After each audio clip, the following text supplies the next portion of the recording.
예수님, 예수 그리스도의 은혜와 평강이 있길 원합니다. 오늘은 죽음 앞에 서 있을 때라는 제목으로 말씀을 전가하겠습니다. 오늘은 맥주 감사주일로 예배드립니다. 맥주 감사주일. 하나님께서는 감사를 중요하게 생각해요. 우리가 평상시에도 감사 이렇게 해야 되는데 감사가 사실은 잘 안 됩니다. 왜 그러냐면 감사는요, 우리 육신이 그렇게 원하는 게 아니에요. 하나님께서 원하는 것입니다. 그래서 잘 안 되는데요. 그런데도 불구하고 우리가 감사하는 훈련을 밥 먹을 때마다 그렇게 하고 있습니다. 살다가 보면 가끔씩은 죽음과 같은 어려움이 찾아올 때도 있습니다. 작은 일인데도 어떤 사람은 죽음을 생각하고요. 또 그것을 결심하고 또 죽음의 길을 가는 사람들도 있습니다. 우리나라는 자살률이 전 세계에서 4위예요, 4위. 1등은 리투아니아인가? 그리고 2등은 러시아, 3등은 헝가리, 4등은 우리나라예요. 청소년 자살률 1등은 일본, 2등은 우리나라. 그만큼 자살률이 높은 그런 환경에서 우리가 살고 있습니다. 왜 그렇게 자살률이 높은가? 여러 가지 어떤 문화적 또 환경적 그런 요인도 있습니다. 그러나 예수님께서 이런 환경 가운데서 자살률이 높은 그런 환경 가운데서 우리가 어떻게 살아야 되는지 우리에게 말씀하고 있습니다. 그래서 오늘 본문을 통해서 우리가 죽음 앞에 있을 때 어떻게 해야 되는지 하나님 말씀을 듣고자 합니다. 첫 번째로 아무것도 염려하지 말라 이렇게 말씀하고 있습니다. 빌립보서 4장 6절 한 목소리 읽겠습니다. 시작. 아무것도 염려하지 말고. 하나님께서는 우리가 죽음 앞에 있어도 아무것도 염려하지 말라고 이렇게 말해요. 죽음 앞에 있는 사람이 염려하지 않을 수 있습니까? 두렵고 염려가 되고 떨리고 다 그렇습니다. 그런데 하나님은 그런 염려를 하지 말라 그래요. 염려하지 말고 어떻게 하란 말이까? 염려 반대가 뭘까요? 감사예요, 감사. 그건 감사라는 거예요. 힘들고 어려운데 내가 정말 죽음 앞에 있는데 하나님께서 염려하지 말라고 이렇게 말씀하고 있습니다. 마귀는요, 염려를 타고 들어옵니다. 두려워하게 하고요, 염려케 하고요, 열등감에 빠지게 하고요, 때로는 절망케 하고 어떨 때는 자살의 길로 인도합니다. 그리고 실제로 자살하게 하는 존재도 마귀입니다. 이런 것은 마귀가 불화살을 쏜다고 이렇게 얘기해요. 마귀가 우리에게 중요한 어떤 생각을 넣어줘요. 불화살.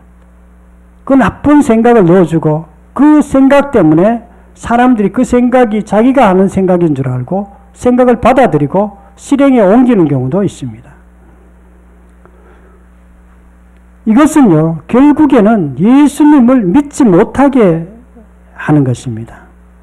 죽음 앞에 서 있을 때 아무것도 염려하지 말라고 말씀하고 있습니다.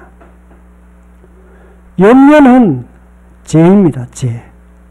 우리가 하나님께서는 어떤 환경 가운데서도 염려하지 말라 그래요. 어떤 환경 가운데. 죽음 앞에 있을 때라도 염려하지 말라. 염려하지 않을 수 있습니까? 어려운데. 그런데도 하나님은 아무것도 염려하지 말라 이렇게 말하고 있습니다. 누가복음 21장 31절에 너희는 스스로 조심하라. 그렇지 않으면 방탕함과 술 취함과 생활의 염려로 마음이 둔하여지고. 너는 조심하라는 거예요.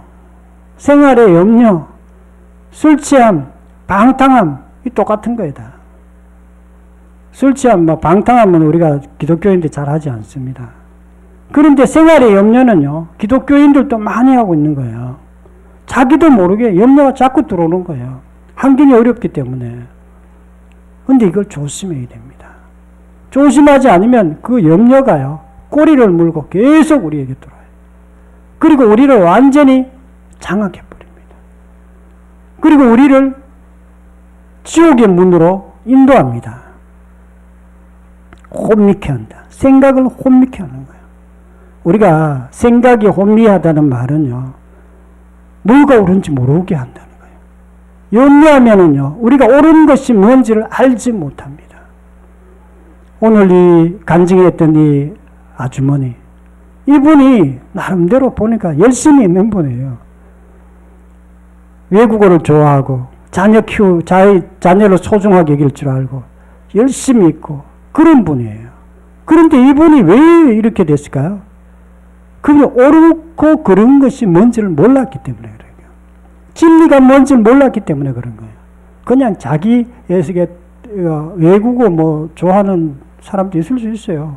자녀를 좀 잘 키우고자 하는 마음이 있을 수 있습니다. 그러나 그것이 죄입니다. 그건 진리가 아니에요. 진리는 하나님께서, 예수님이 진리고요. 예수님 하신 말씀이 진리고요. 예수님께서 너희들이 귀하게 여기라 그러면 그걸 귀하게 여기는 것이 그게 옳은 마음의 태도예요.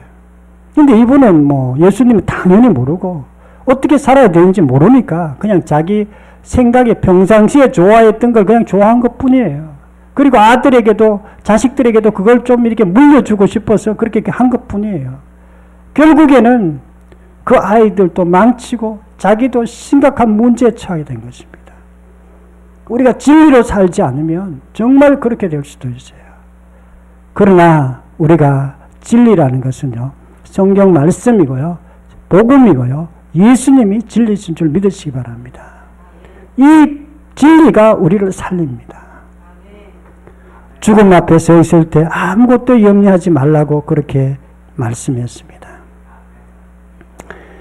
저는 염려하지 말라는 설교를 굉장히 1년에 몇 번 합니다. 여러 번 해요. 왜 그렇게 하냐면 여러분들이 하지 말라고 그래도 자꾸 하기 때문에 그래요. 저도 자꾸 하기 때문에 사실은. 그 염려가 자꾸 들어오기 때문에 그렇습니다. 경계하기 위해서, 주의하게 하기 위해서 염려하지 말라고 제가 계속 설교하는 것입니다. 죽음 앞에서 조연할 수 있을까요? 과연? 여러분 죽음 앞에 있을 때 여러분 정말 염려하지 않을 수 있을까요? 지휘자들은 그렇게 했어요. 죽음 앞에 있을 때도 절대로 염려하지 않았어요. 두려워하지도 않았습니다. 믿음을 잘 지켰습니다. 어떻게 그렇게 할 수 있었을까요? 그들은 원래 그런 사람이 아니었어요. 원래는 죽음 앞에 가면은 두려워 떨고 숨고 예수님을 배반하고 했던 예수님의 제자들이었습니다. 그런데 부활하신 예수님을 만난 이후에 사람들이 바뀐 것입니다. 부활 이후에 예수님을 보고 이분이 진짜 부활하셨네. 이분이 진짜로 하나님이시네. 하나님의 아들이시네. 이분이 진짜로 그리스도시네 하는 것이 자기 마음속에 들어오자 죽음이 더 이상 두렵지도 않고 염려가 되지 않았던 것입니다. 그리고 그분들은 복음을 담대하게 증거했어요. 죽음이 안 들어오니까 뭐 감옥 가는 것도 별로 신경 안 썼습니다. 고향을 떠나는 것도 그렇게 신경을 안 썼습니다. 실제로 예수님의 제자들은 죽음 앞에서 다 순교했습니다. 죽음이 두렵지 않았기 때문에 그렇게 한 것입니다. 염려는요, 우리 마음을 둔하게 하고 믿음의 길로 가지 못하게 합니다. 우리가 염려는 조금 하면 잘 몰라요. 나쁜 건지. 염려를 좀 많이 해봐야 압니다. 염려를 깊이 있게 해봐야 염려가 얼마나 나쁜지 알 수가 있어요. 염려는 조금씩 많은 사람들이 합니다. 염려되는 상황만 오면 염려해요. 어떤 사람들은. 성격이 민감할수록 그렇게 많이 합니다. 그런데 김도형이라는 이 청년은 염려하는 상황이 있었어요. 자기 집이 아버지가 알코올 중독자, 동생도 뭐 돈 벌지도 않고 자기가 돈 벌어가지고 학교 해야 되고 동생 먹여 살려야 되고 아버지에게 뭐 또 먹여 살려야 되고 너무 힘드는 거예요. 그러니까 계속 염려를 달고 살았어요. 그런데 상황이 절대로 안 변하는 거예요. 그리고 삶이 점점 더 어려워지는 거예요. 그런데 자기가 예수님을 믿고 부활을 믿고 염려를 끊었어요.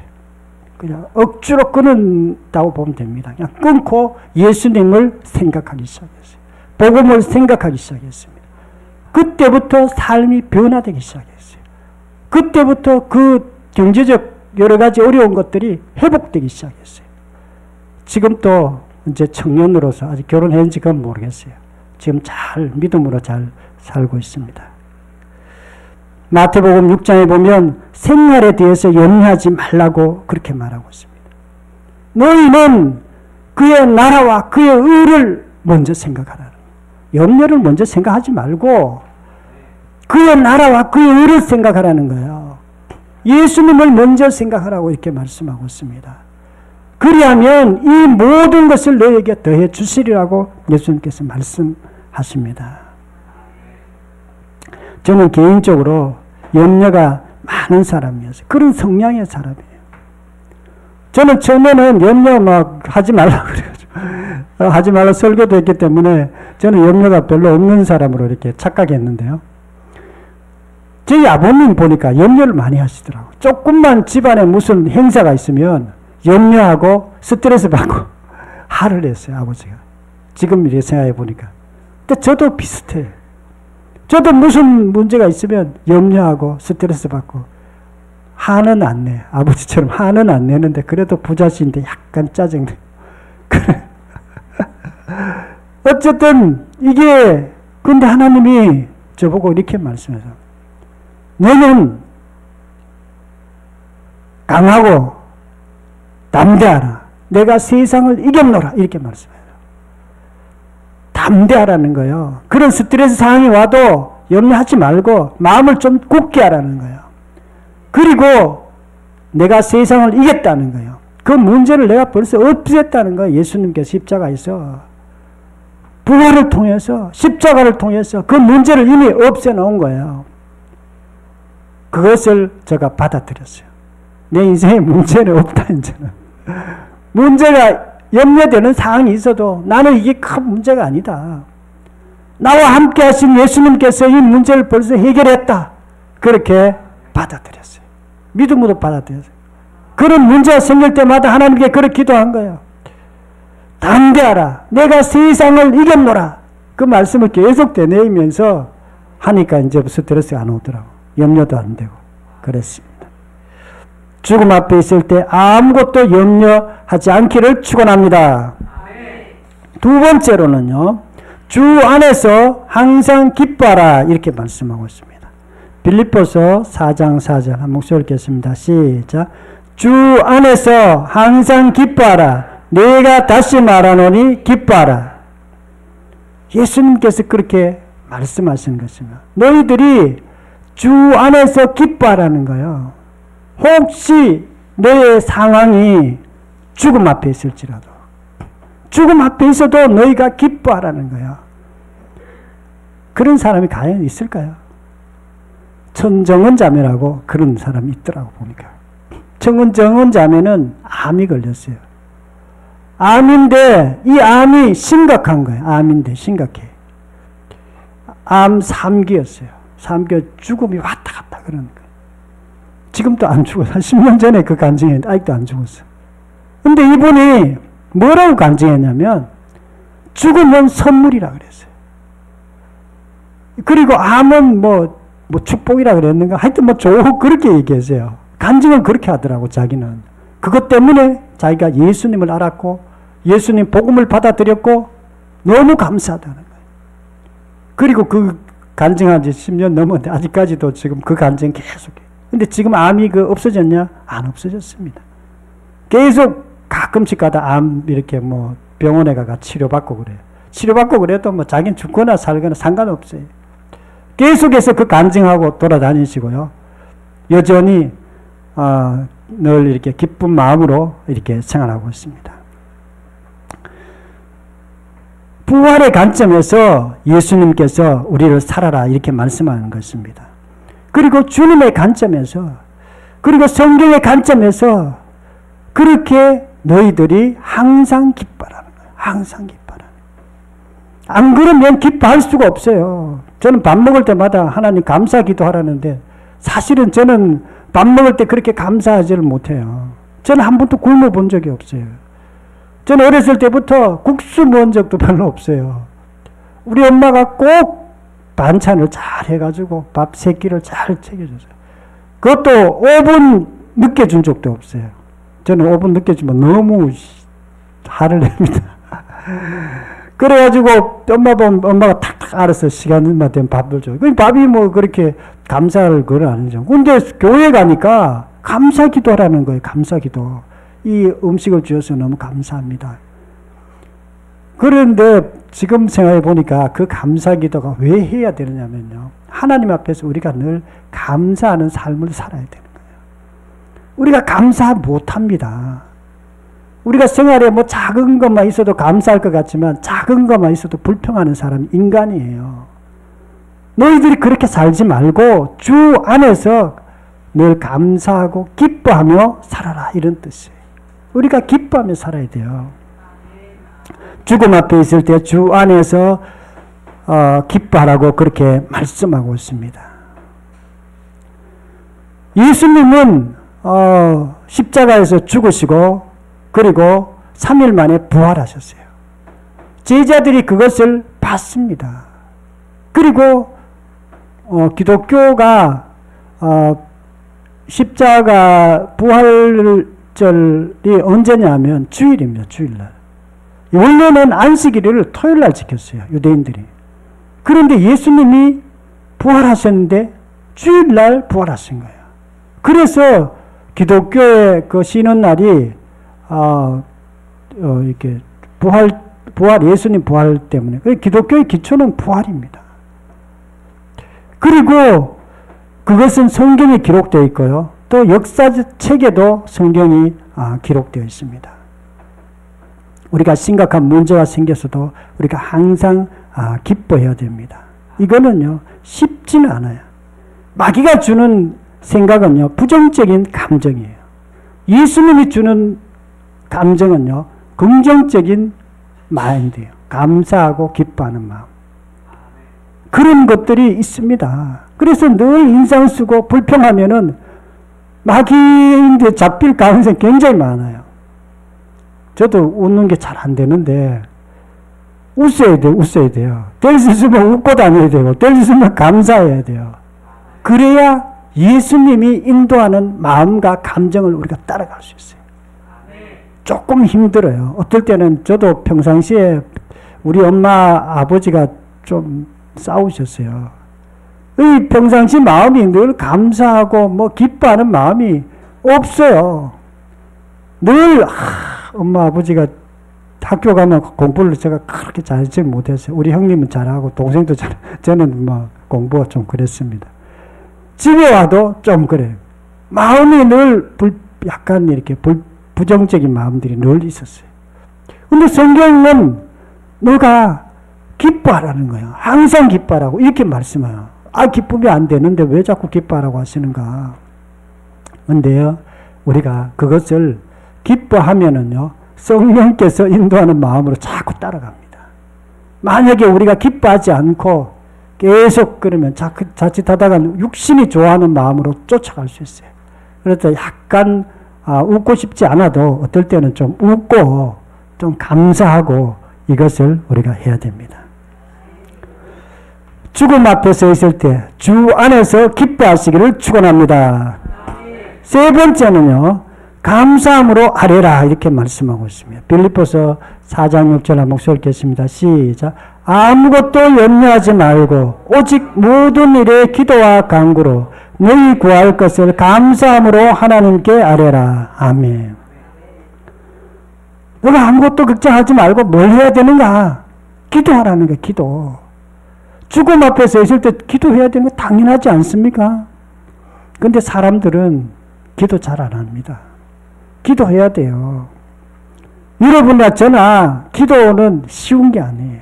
기도 눈 감고 있는 건데, 아니 눈 뜨고 기도해도 기도가 쉽지를 않아요. 기도는 하나님께 하는 것입니다. 그러나 우리의 마음은요, 하나님을 향해 있다기보다는 환경을 향해 있어요. 내 환경, 내 건강, 내 가족, 내 직장, 이런데 우리 마음이 향해져 있어요. 그러다 보니까 기도하는 마음보다 환경을 바라보고 그냥 생각하고 말하는 것이 습관화되어 있어요. 그런데 하나님께서는 너는 환경이 그렇게 죽음 앞에 서 있을지라도 너희는 감사함으로 기도하라고 이렇게 말해요. 기도는 하나님을 만나는 것이 기도예요. 하나님께 교제하는 것이 기도입니다. 기도하면 모든 문제가 다 풀리게 돼 있어요. 모든 문제. 기도하는데 모든 문제 진짜 풀릴까? 기도하면 모든 문제 풀립니다. 하나님 만나는데 안 풀리는 문제가 뭐가 있겠어요? 어떤 직원이 이제 신입 직원이 이제 들어갔어요. 근데 회장을 만나 이렇게 어려운 회사에 어려운 일인데 회장 만나가 이런 저건 얘기했어요. 회장이 그거 이렇게 풀어주죠. 풀어줄 거 있으면은. 우리도 하나님 만나면 하나님께서 그 모든 문제를 다 풀어줍니다. 안 풀어주는 문제가 없어요. 우리는 하나님의 자녀이기 때문에 달라고는 것보다 더 해줘요. 더 잘해줍니다. 베드로전서 5장 7절 너희 염려를 다 주께 맡기라. 그가 너희를 돌보심이라. 하나님께서 너희 염려를 다 주께 맡기라고 이렇게 말씀하셨습니다. 우리가 모든 염려를 주님께 맡기고 하나님께 나가면 하나님께서 도와주세요. 그렇지 않고 계속 염려하면 불평하면 마귀가 우리를 삼켜버려요. 마귀가 우리를 이렇게 보고 있다. 염려하는 사람 찾아가가지고 삼킵니다. 염려하면 안 돼요. 죽음 앞에 있을 때 감사함으로 기도하라고 이렇게 말씀하고 있습니다. 두려움을 멈추고 기도에 깊이 있게 들어가야 돼요. 깊이 있게. 평상시에 기도에 깊이 있게 들어가는 훈련을 해야 됩니다. 기도에 깊이 있게 들어가는 건 쉽지 않아요. 기도 이렇게 조금 하다 보면 머리에서 잡생각 나고 기도가 잘 안 돼요. 사실은 대부분.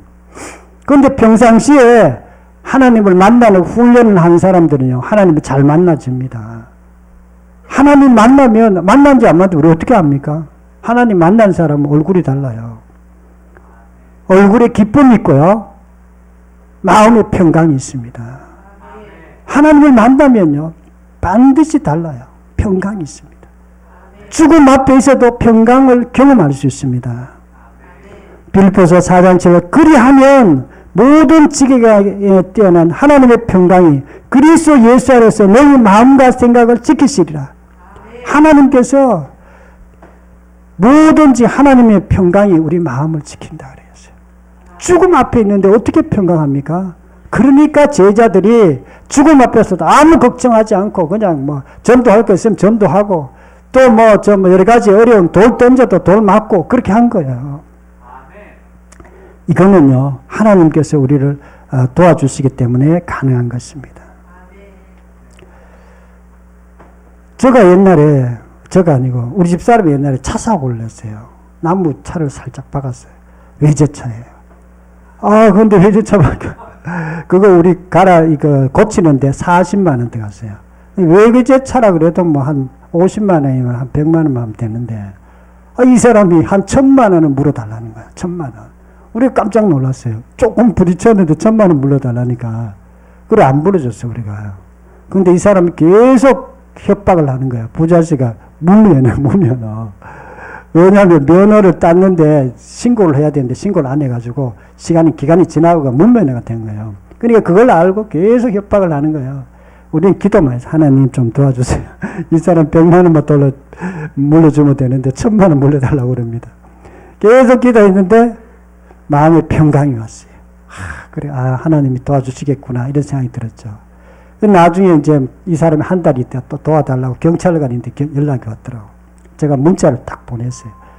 이렇게 딱 보냈더니 이 사람이 깜짝 놀라가지고 그 문자 딱 보더니만은 부자신데 바로 전화해가지고 우리 협의하자 그래가 우리가 한 100만 원인가 하여튼 돈 얼마 안 물어줬어. 조금만 물어주고 그냥 합의하고 딱 끝났어요. 300 물어줬어요. 그렇게 많이 물어줬어? 어떻게 이 사람 1000만 원 물어달라고 하는 걸 300만 원으로 합의하고 끝났습니다. 안 그랬으면 우리 1000만 원 물어줘야 돼요. 어쨌든 우리가 살다 보면 그런 어려운 일들이 있습니다. 어려운 일도 있어도 하나님께 기도할 때에 하나님께서 우리를 도와주신 줄 믿으시기를 축원합니다. 사랑하는 성도 여러분, 오늘은 죽음 앞에 있을 때라는 제목으로 말씀드렸습니다. 죽음 앞에 있을 때 우리가 첫 번째로 해야 될 게요, 아무것도 염려하지 말아야 됩니다. 두려워하지도 말고 스트레스 받아도 안 돼요. 어려운 문제인데 어떻게 스트레스 안 받냐. 그래도 스테로이드 받는다는 자체가 지금 연루하고 있다는 거예요.